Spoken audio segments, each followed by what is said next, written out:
श्रीशैलेशदयापात्रं धीभक्त्यादिगुणार्णवं यतीन्द्रप्रवणं वन्दे रम्यजामातरं मुनिं कृष्णाय यादवेन्द्राय ज्ञानमुद्राय योगिने नाथाय रुक्मिणीशाय नमो वेदान्तवेदिने. நேற்றைய தினம் எம்பெருமானுக்கும் நமக்கும் உண்டான பலவிதமான சம்பந்தங்களிலே ஒரு முக்கியமான சம்பந்தம் அவன் போக்தா, அதாவது அனுபவிக்கிறவன். நாம் எல்லாரும் போக்யங்கள், அனுபவிக்கப்படுற வஸ்துக்கள் அப்படின்றத பார்த்தோம். அதே கோவர்தன லீலையில் அன்னக்கூட்டம் எம்பெருமான் நடத்தினான். அந்த அன்னக்கூட்டம்னா என்ன, நாம் எல்லாம் எப்படி அந்த அன்னக்கூட்டத்தை பார்க்குறோம் அப்படின்ற விஷயத்தை விண்ணப்பிச்சு அந்த விஷயத்தை மேற்கொண்டு இன்னும் சில அனுபவங்களோட, கண்ணனுடைய அனுபவங்களோட இந்த விஷயத்தை அனுபவிக்கணும் அப்படின்றத கருத்தில் கொண்டு ரெண்டு ஒரு வார்த்தை விண்ணப்பிக்கலான்னு தொடங்குறேன். எம்பெருமான் நம்ம எல்லாரையும் அனுபவிக்கிறவன். நம்முடைய கைங்கரியங்களையும் நம்முடைய ஞானாதிகளையும் அனுபவிக்கிறவன் எம்பெருமான். அப்பேற்பட்ட அந்த எம்பெருமானுக்கு நாம் ஆனந்தத்தை கொடுக்க வேண்டியது நம்முடைய கடமை. இப்போ ஒரு சாப்பிட்ற பதார்த்தம் இருக்குது, ஒரு சக்கரை பொங்கல் இருக்குது அப்படின்னா அந்த சக்கரை பொங்கல் பண்ணது எதுக்காக? சாப்பிட்டவன் சந்தோஷம் படுறதுக்காக. அந்த சாப்பிட்டவன் சந்தோஷம் படுறதுக்கு தானே அதை பண்ண வைக்கிறது. அந்த மாதிரி இந்த ஜீவாத்மாக்கள் எல்லாம் எப்படி இருக்கணும் அப்படின்னா எம்பெருமானுக்கு போகத்தை உண்டாக்குற மாதிரி இருக்கணும். அந்த ஆனந்தத்தை உண்டாக்குற மாதிரி, ரசத்தை பிறப்பிக்கிற மாதிரி இருக்கணும் இந்த ஜீவாத்மாக்கள் அப்படின்றத பலவிதமாக காட்டி கொடுக்குறான் எம்பெருமான். அதில் ஒரு விசேஷமான சரித்திரம் அப்படின்றது நவநீத சௌரியம் அப்படின்னு சொல்லப்படுறது. கண்ணன் நமக்கு எல்லாம் தெரியும். கண்ணன் அப்படின்னாலே வெண்ணெய் திருடுறான் அப்படின்றத நல்லா தெரிஞ்சுச்சுட்டு இருக்கோம். இந்த கண்ணனுக்கும் வெண்ணெய்க்கும் அவ்வளோ நெருக்கமான சம்பந்தம் உண்டு. அந்த நவநீதம், அதாவது சம்ஸ்கிருதத்தில் வெண்ணெய்க்கு நவநீதம் அப்படின்றார். பல பெயர்கள் உண்டு, அதில் நவநீதம் அப்படின்ற ஒரு பேர் உண்டு. அந்த நவநீதத்தை அவன் அபகரணம் பண்ணார், அதாவது திருடினான் அப்படின்னு பார்க்கணும். ஏன் திருடணும்? அதை நேராக வாங்கி சாப்பிட்டா முடியாதா அப்படின்னு எல்லாம் கேட்டால் அதுக்கு விசேஷமாக மேற்கொண்டு கருத்துக்களெல்லாம் சொல்கிறான். அது மேலே சொல்கிறேன்.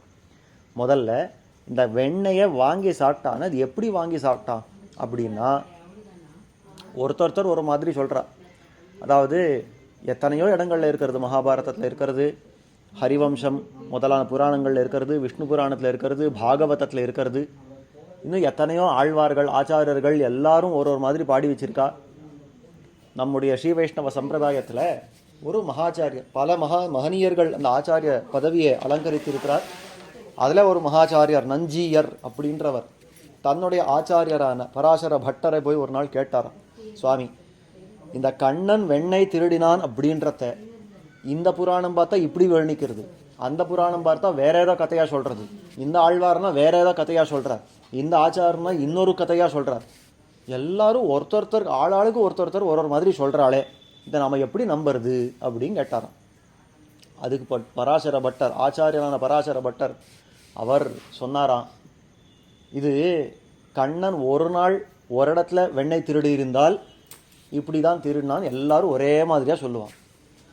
அவன் நாளுக்கு நாள் நாம் அந்த சந்தியாவந்தனம் பண்ணுற மாதிரி தான் திருடி இருக்கான். நாம் கார்த்தால டிஃபன் சாப்பிட்டோன்ற மாதிரி வெண்ணெய் திருடி இருக்கான், மத்தியானம் சாப்பாடு சாப்பிட்டோன்ற மாதிரி வெண்ணெய் திருடி இருக்கான், சாயங்காலம் இந்த சாப்பாடு சாப்பிட்டோன்ற அந்த டிஃபன் சாப்பிட்டோம் அப்படின்ற மாதிரி வெண்ணெய் திருடி இருக்கான். இந்த மாதிரி நம்ம சாப்பிட்ற வேலைக்கு சாப்பிட்ற மாதிரி, நாம் சந்தியாவந்தனம் பண்ணுற மாதிரி அவன் வெண்ணெயை திருடி இருக்கான். கார்த்தால ஒரு தடவை, மத்தியானம் ஒரு தடவை, சாயங்காலம் ஒரு தடவை, இந்த மாதிரி பல நாள்கள் இந்த மாதிரி திருடி இருக்கிறச்சே ஒரு இடத்துல ஒரு மாதிரி திருடி இருக்கான். ஒரு அனுபவத்தை ஒருத்தருக்கு கொடுத்திருக்கான்.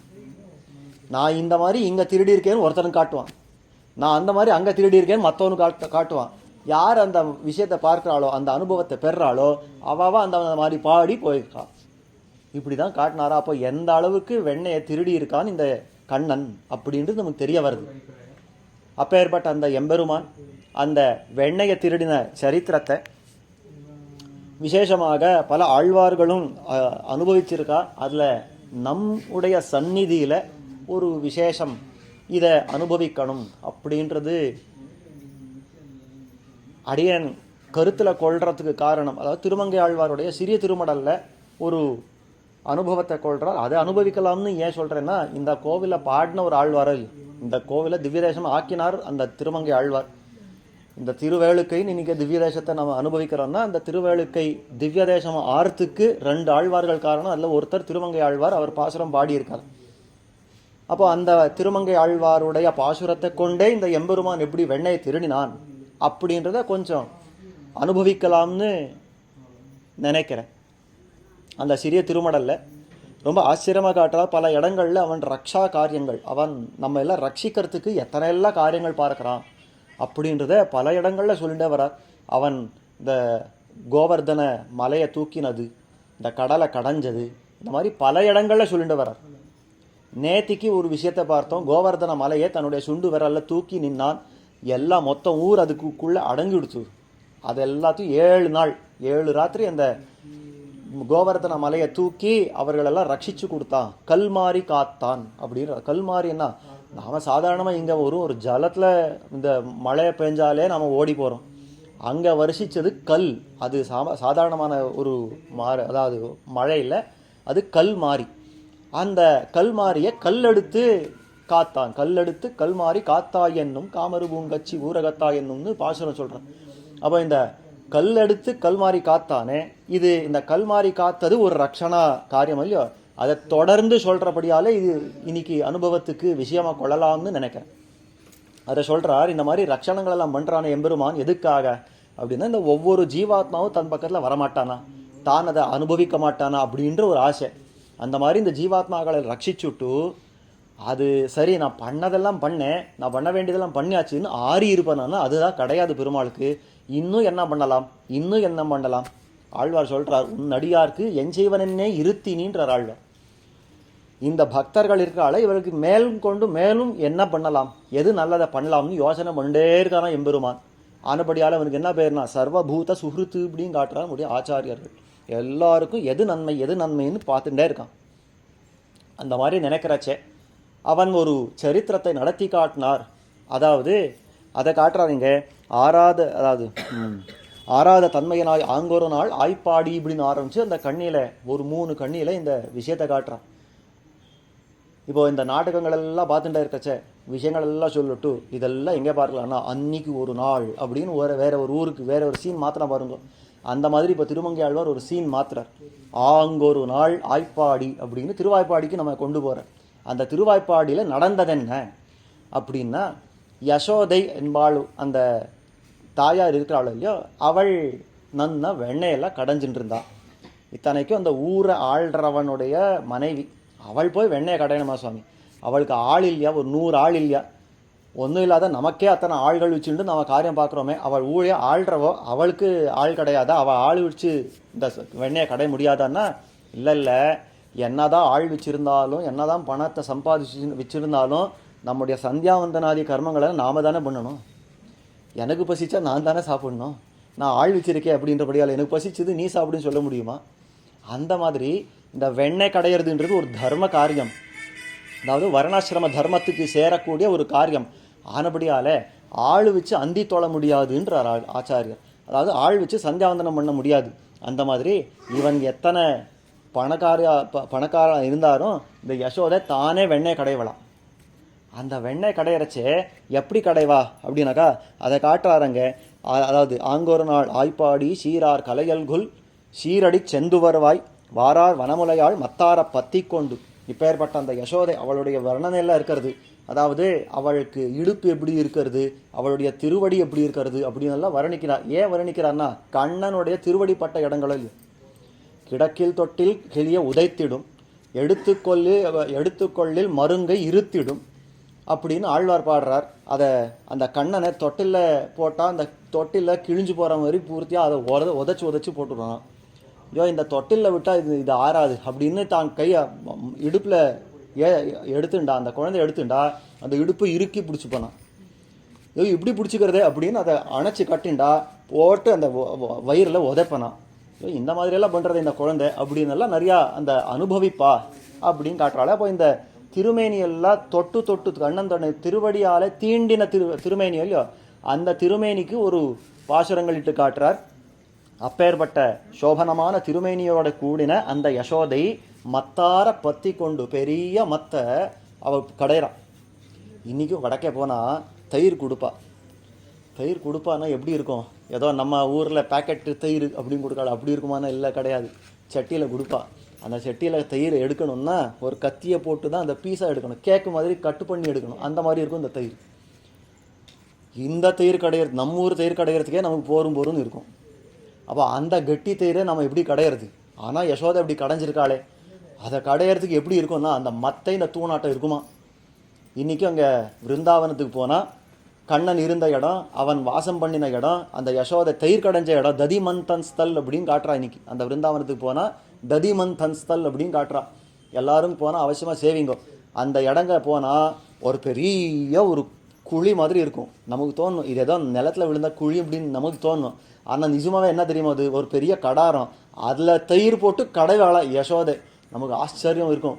இத்தனை பெரிய கடாரத்தில் தயிர் கடைவான்னா எப்படி இருக்கும் அது? அந்த தயிர் கடையணும்னா என்னதான் சக்தி இருக்கணும், அந்த மத்து எப்படி இருக்கணும்? இந்த தூணாட்டம் இருந்தால் தான் அதை கடைய முடியும். அந்த மாதிரியான ஒரு மத்து.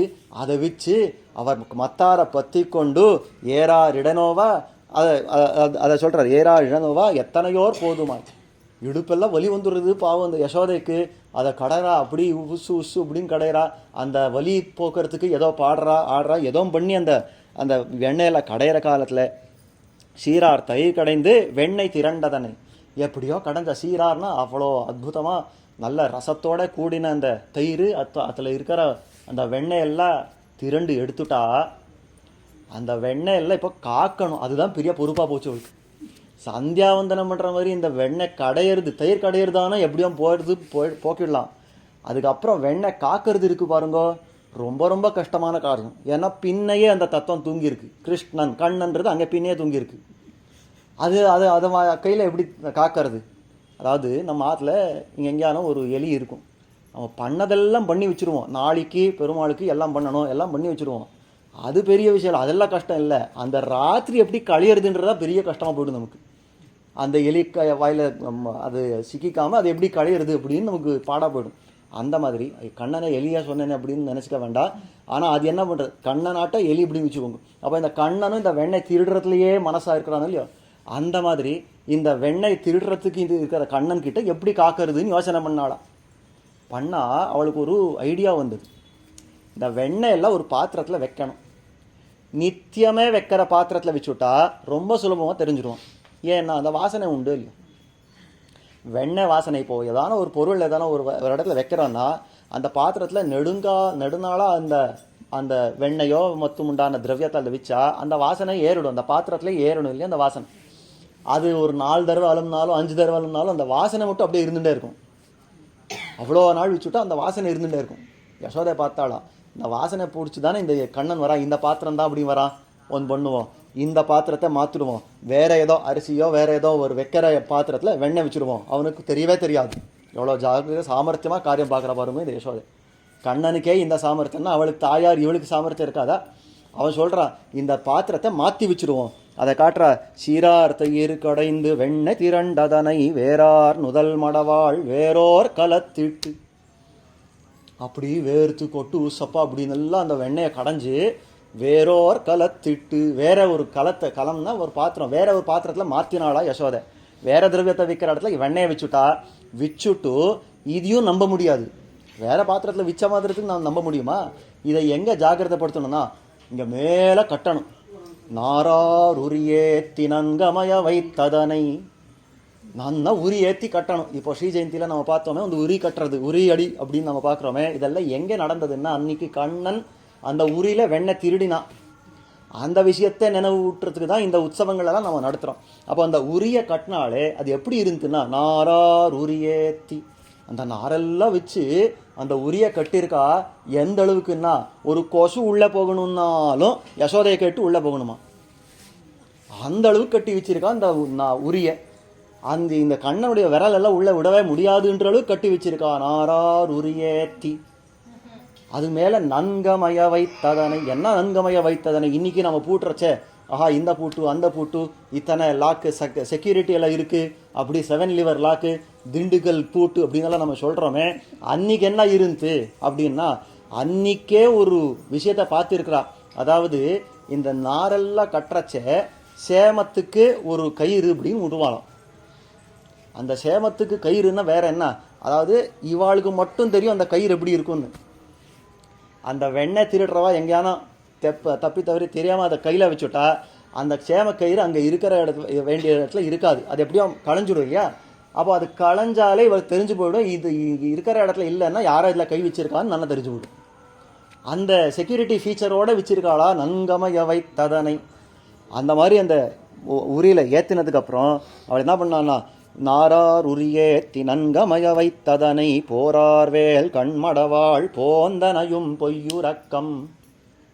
போரார் வேல் கண்மடவார். அத்தனை அழகான கண் அழகை உடைய அந்த யசோதை இத்தனை நல்லா காரியம் பண்ணி, இத்தனை காரியம் பண்ணியாச்சு, இந்த உரி ஏற்றியாச்சு, இந்த வேற களத்தில் மாற்றியாச்சு, அந்த உரியில் மேலே ஏற்றியாச்சு, இதுக்கு நின்னாலும் அந்த உயரம் எட்டக்கூடாது, அப்படியே எட்டினாலும் உள்ளே கைவிட முடியாது, இந்த மாதிரி ஜாக்கிரதைப்படுத்தியாச்சு, இனிமேல் எனக்கு ஒரு கவலையும் இல்லை அப்படின்னு போந்தனையும் பொய்யுறக்கம். அவள் எங்கேயும் வேற காரியமாக போனா, அங்கே யமுனை பக்கத்துலையோ வேற ஏதான ஒரு காரியம் பார்க்கணும்னு போனா, அது வரைக்கும் நம் கிருஷ்ணன் நம் கண்ணன் என்ன பண்ணிட்டு இருந்தானா, பொய்யுறக்கம் தூங்குற மாதிரி நடிச்சுட்டு இருந்தான். என்ன இதெல்லாம் பண்ணிட்டு இருந்தான்னா, பார்க்கறதுக்கெல்லாம் தூங்குற மாதிரி நடிச்சுட்டு இருந்தான். ஆனால் இவள் எல்லாம் பண்ணுறா, எங்கே இதை வைக்கிறா, எந்த உரியில் ஏற்றுறா, என்ன டெக்னாலஜியில் இதெல்லாம் கட்டுறா, எல்லாத்தையும் கவனிச்சுட்டு உட்காந்துருந்தான். நமக்குள்ளேயே பார்க்கறது ஒன்று உண்டு.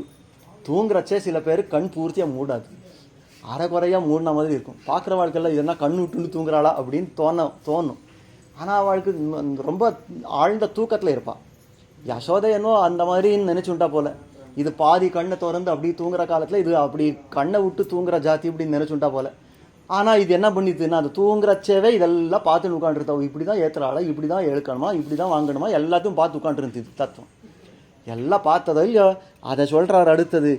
அதாவது போரார் வேல் கண்மடவாள் போந்தனையும் பொய்யுறக்கம் ஓராதவன் போல் உறங்கி அறிவுத்து.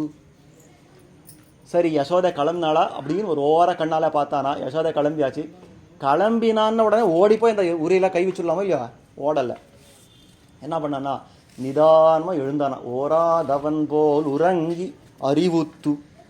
நிதானம். அப்போ தான் தூக்கத்தில் நான் எழுந்துக்கிற மாதிரி எழுந்து உடம்ப சோம்பலெல்லாம் முறித்து நிதானமாக அப்படியே கண் வச்சு எல்லாம் ஒரு கொட்டாக விட்டுண்டு இந்த மாதிரி வந்தானா. ஏன்னா சட்டுன்னு யசோதை திரும்பி வந்துட்டா, அந்த பயம் வந்துட்டாலும் இப்போதான் எழுந்துக்கிறது குழந்தை பரவாயில்லைன்னு அவள் நம்பணுமா.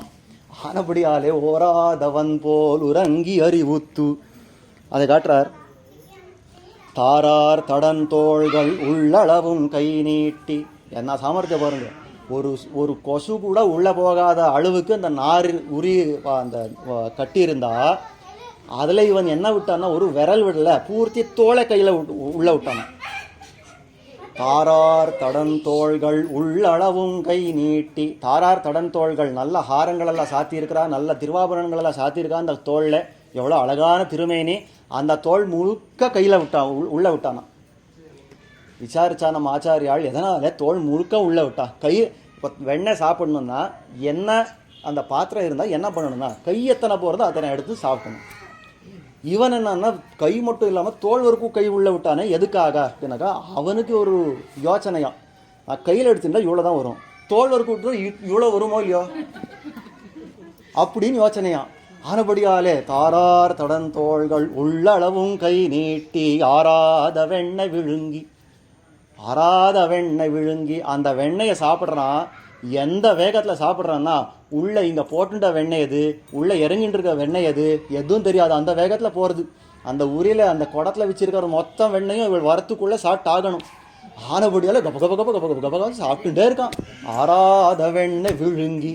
அதெல்லாம் அனுபவிச்சல, உள்ள இது பசு மண்டலம் பண்ணுற காரியம். புல் கிடச்சதா கப கபம் சாப்பிட்டுடும், அதுக்கப்புறம் உட்காந்து அசை போடும். அந்த மாதிரி கிடச்சிருக்கிறச்ச உள்ளே சாப்பிடு, அப்புறம் உட்காந்து இதை பார்த்துக்கலாம் அப்படின்னு பூர்த்தியாக எடுத்து விழுங்கினா. விழுங்கிட்டு அத்தோட நிற்கலை. அருகிருந்த மோரார் குடமுருட்டி. முன்கிடந்த தானத்தே. பக்கத்தில் மோர் கூட இருந்தான். இந்த கண்ணன் இருக்கிறானே, இவனுக்கு வெண்ணெய்னா எந்த அளவுக்கு பிராணமோ அந்த அளவுக்கு வெறுப்பு இந்த மோரை பார்த்தான். அவன் சொல்லுவானா, இந்த மோரை யார் கண்டுபிடிச்சா இந்த லோகத்தில், அவனை முதல்ல உதைக்கணும் அப்படின்னு நான் கண்ணன். ஐயா, நீ சாப்பிட்ற வெண்ணெய் எடுத்ததுக்கப்புறம் பாக்கி இருக்கிறது அது அப்படின்னு சொன்னால் அதெல்லாம் இருக்கக்கூடாது. ஏன்னா சாரமான வெண்ணெயெல்லாம் சாப்பிட்டாச்சு, அசாரம் எதுக்கு வேணும் இந்த மோர், யார் கண்டுபிடிச்ச இந்த மோர் அப்படின்னு எட்டி உதைப்பனான்.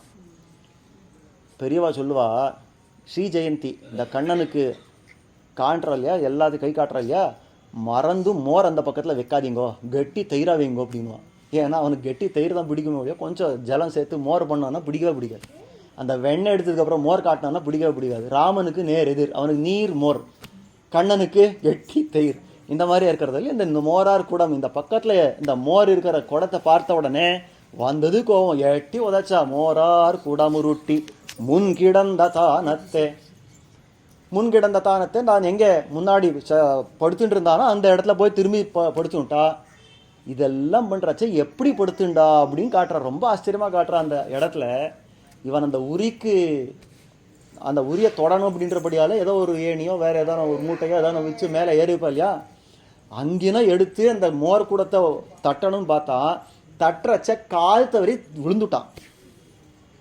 மேலே நின்று தட்டினா வேற என்ன ஆகும், கால் தப்பி கீழே விழுந்துட்டான். விழுந்தது அவனுடைய பாக்கியத்துக்கு முன்னாடி எப்படி படுத்திருந்தானோ அப்படியே விழுந்துட்டான். முன்னாடி எந்த எந்த கை எந்த காலெல்லாம் எப்படி வச்சு படுத்திருந்தானோ அதே மாதிரி விழுந்துட்டான். சுற்றி எல்லாம் மோர் கிடக்கிறது, அவனுக்கு அதை பற்றி கவலையே இல்லை. தான் எப்படி படுத்துட்டு இருந்தானோ அப்படியே விழுந்தாச்சோ இல்லையா, இனிமேல் எனக்கு யசோதை பற்றி கவலை இல்லைன்னு அப்படியே தூங்கிட்டான்.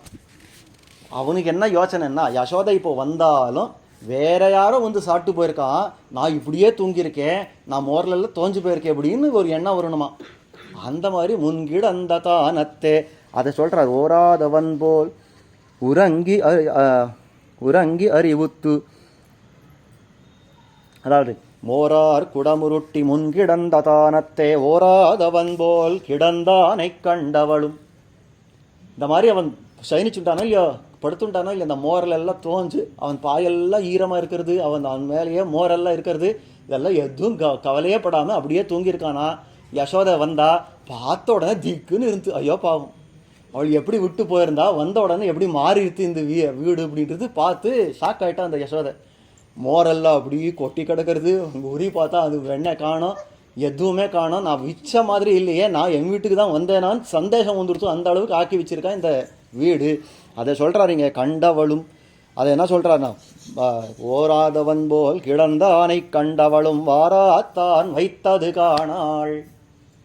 இத்தனை தயிரெல்லாம் சேர்த்து வச்சுருந்த கிடையாது, இத்தனை வெண்ணெயெல்லாம் சேர்த்து வச்சுருந்த கிடையாது, இங்கெல்லாம் மோர் வச்சுருந்த ஒன்றும் கிடையாது, எது நான் வச்சது எதுவுமே இல்லை, இருக்கிற இடத்துல எதுவுமே இல்லை. வாராத்தான் வைத்தது காணாள். வயிறடித்திங்காரார் புகுதுவார் ஐயறிவரல்லால்.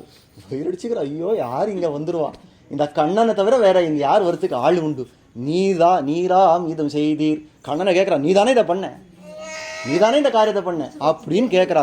நீராம் இது செய்தீர் என்னோர் நெடுங்கயித்தால் ஊரார்கள் எல்லாரும் காண உரலோடே. அந்த கோபம் வந்துடுத்து அந்த யசோதைக்கு. அந்த கண்ணன் பண்ணியிருக்கிற காரியம் பார்த்து, நீ தானே இதை பண்ணியிருக்கீங்க, வேற யார் வரதுக்கு முடியும், யாரும் வரது முடியாது, நான் இப்போ தான் போயிருக்கேன், நான் இப்போ தான் வந்திருக்கேன், இங்கே பக்கத்தில் பேசி வந்திருக்கேன், இங்கே உள்ள யாரும் வந்த பாடு கிடையாது, ஆனால் உள்ளே வந்தால் இதெல்லாம் நடந்திருக்கு, அப்போ நீ தானே இதை பண்ணியிருக்கேன் அப்படின்னு. உடனே என்ன பண்ணான்னா, சும்மா கை எங்கே பக்கத்தில் வச்சா ஒரு பெரிய கயிறு கிடச்சிது, போட்டு சாத்துறா அந்த கண்ணனுக்கு.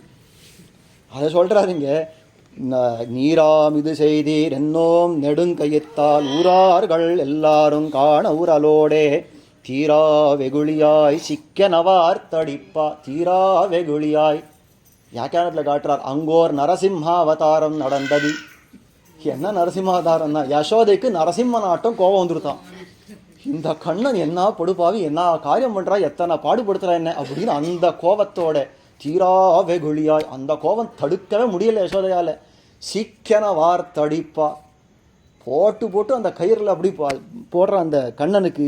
தீரா வெகுளியாய் சிக்கனவார் தடிப்பா ஆரா வயிற்றினோடா தாதான். அதெல்லாம் போட்டு அந்த கண்ணனை உரலோட சேர்த்து கட்டினதுக்கு அப்புறம் இதெல்லாம் என்ன நடந்து, இதெல்லாம் எங்கே பண்ணான்னா வீடுக்கு வெளியில் வாசலில் பண்ணுறச்சே ஊரார்கள் காணா ஜனங்களெல்லாம் வந்து சேர்ந்துட்டா இது ஓன்னு அழ ஆரம்பிச்சுடுது. இந்த தத்துவம் கண்ணன் ஓன்னு அழ ஆரம்பிச்சது. அதுக்கு சமாதானமே பண்ண முடியல, அந்த அளவுக்கு அழ ஆரம்பிச்சுடுது. எல்லாரும் நினைச்சேண்டாளா இந்த ஊரார்களெல்லாம் வந்துட்டா, இந்த பெண்களெல்லாம் வந்துட்டா, ஆனப்படியாலும் இவனுக்கு அவமானம் ஆயிடுத்தோ, இவனுக்கு ஏதான ஒரு ஒரு மானம் வந்துடுத்தோ, ஐயோ எனக்கு இவள் முன்னாடியெல்லாம் எனக்கு இப்படி பண்ணுறாளே அப்படின்னு ஒரு அபிமானம் வந்துடுத்தோ, அதனாலே அழுறானா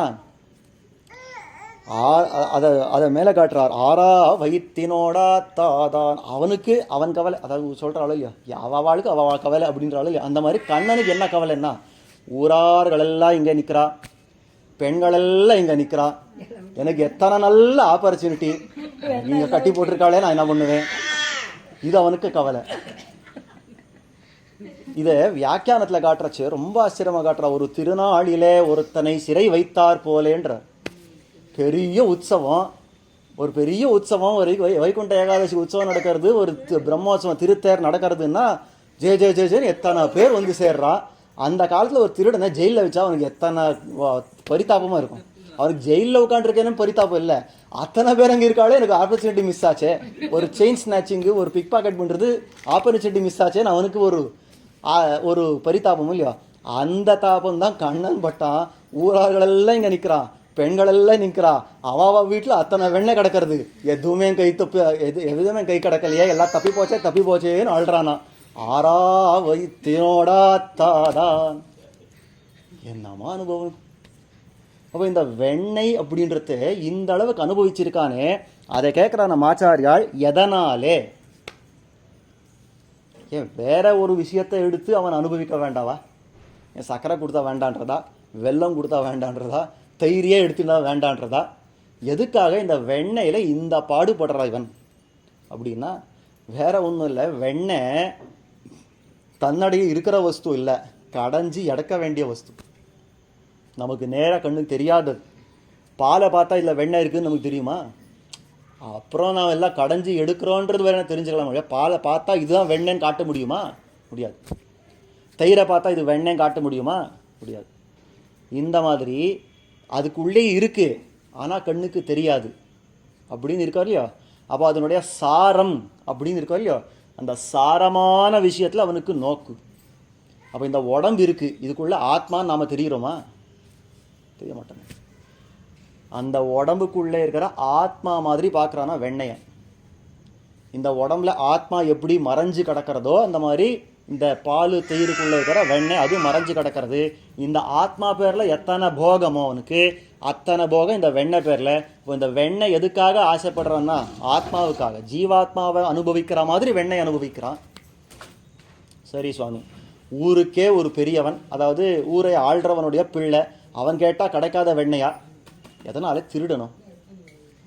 அது திருடுறது ஒரு பெரிய விஷயமா? அது எது திருடணும்? நல்லா கேட்டு சாப்பிட்டு போகக்கூடாதா? அம்மா எனக்கு வெண்ணெய் கொடு, இல்லை ஊரில் போய் நீ எனக்கு வெண்ணெய் கொடுன்னு கேட்டால் கொடுக்க மாட்டாள என்ன? ஆசையாக கொடுத்துருவா. அது எது திருடணும் அப்படின்னா வேற ஒன்றும் இல்லை. நாமெல்லாம் என்ன பண்ணுறோன்னு யோசனை பண்ணி பாருங்க. பெருமாள் முன்னாடி போய் நிற்கிறோம், நீ எனக்கு ஆள் படு அப்படின்னா நாம் பட்டுடுவோமா? உடனே பெருமாளுக்குன்னு ஆயிடுவோமா? நீ உன் பாட்டுக்கு இரு, நான் என் பாட்டுக்கு இருக்கேன், எனக்கு நிறையா காரை இருக்குது, நான் பார்த்துட்டு வரேன், வேணுன்றச்ச உங்ககிட்ட வரேன் அப்படின்னு கிளம்பி போடுவோம் இல்லையா? அப்போ பெருமாளை விட்டு நீங்கிறதுலையே நம்ம மனசாக இருக்கோம். பெருமாள் பார்க்குறார், என்னுடைய சொத்து எனக்கு கிடைக்காம போனால் நான் என்ன பண்ணலாம்? திருடலாம். இந்த வெண்ணெய் என்னுடைய சொத்து, அந்த சொத்தை நான் எடுத்துக்கிறதுக்கு இவ தடை போட்டா திருடியானும் அதை நான் அனுபவிப்பேன் அப்படின்ற மாதிரி இந்த ஆத்மா இருக்கிறதே, இந்த ஆத்மாவை அவன் நேராக கேட்குறானா, இந்த ஆத்மாவை எனக்கு கொடு அப்படின்னு கேட்குறான். நாம் கொடுக்காத போது உன்னை எப்படி நான் என்னை வசத்தில் ஆக்கணும்னு எனக்கு தெரியும், நான் பார்த்துக்கிறேன் அப்படின்றான். இந்த ஆத்மாவை திருடுறான். அதுதான் விஷயம். எப்படி சுவாமி திருடுறான்? என் ஆத்மா என் கண்ட்ரோலில் தானே இருக்கிறதுன்னா யோசனை பண்ணி பாருங்க. இப்போ சொல்லுண்டே இருக்கச்சே மனசு அவன் பக்கத்தில் போச்சா இல்லையா? இந்த சரித்திரங்கள் எல்லாம் கேட்குறச்சே, இந்த அவனுடைய அழகெல்லாம் பார்க்குறச்சே மனசு பறி போகிறதா இல்லையா? இதுதான் அபகரணம் பண்ணுறது. இது எப்படி காட்டுறாருன்னா, அதாவது பஷத்தோஹரஹா அப்படின்னு காட்டுறா. அதாவது நேராக கண்ணேதை பார்த்துட்டே இருக்கச்சா திருடுற ஒரு சாமர்த்தியம் அவனுக்கு. பெருமாளுக்கு இருக்கிறதே அந்த அவனுக்கு இருக்க திருடுற சாமர்த்தியம் எப்படின்னா பார்த்துட்டே இருக்கிறச்சே திருடுறான். என்ன பார்த்துட்டே இருக்கிறச்சே திருடுறான்? அவன் சேவிச்சுட்டே இருக்கிறச்சே நம்ம மனசை திருடி விடுறானோ இல்லையோ, நம் கண்ணை திருடுறானோ இல்லையோ, நம்ம ஆத்மாவை திருடுறானோ இல்லையோ. இதுதான் வெண்ணையை திருடுறது மூலமாக அவன் காட்டி கொடுக்குற விஷயம். அப்போ அவனுக்கு போக்கியமாக இருக்கிற இந்த ஆத்மாவை நாமளே அவனுக்கு சமர்ப்பிக்காமல் போனால் அவன் திருடியானோ இதை அனுபவிப்பன் அப்படின்றத காட்டுறதுக்காக இந்த நவநீத சௌரியாதி அந்த அந்த காரியங்களெல்லாம் பண்ணியிருக்கான் எம்பெருமான் அப்படின்னு ரொம்ப ஆச்சரியமாக நம்முடைய ஆச்சாரர்கள் காட்டுறார். இந்த நவநீத சௌரியம், இந்த எம்பெருமான் எப்படி வெண்ணெய் திருடுறான் அப்படின்றது ஒரு சின்ன விஷயம். இன்னைக்கு இதை அனுபவிப்போம், ராத்திரியில் இதை அனுபவிப்போம். நாளைக்கு வேற எந்த மாதிரி திருடினா வேற என்ன காரியம் பண்ணா அப்படின்றது சேர்த்து அனுபவிப்போம். இப்போதைக்கு இத்தோட நிற்போம். ஸ்ரீமதே ராமானுஜாய நமஹ.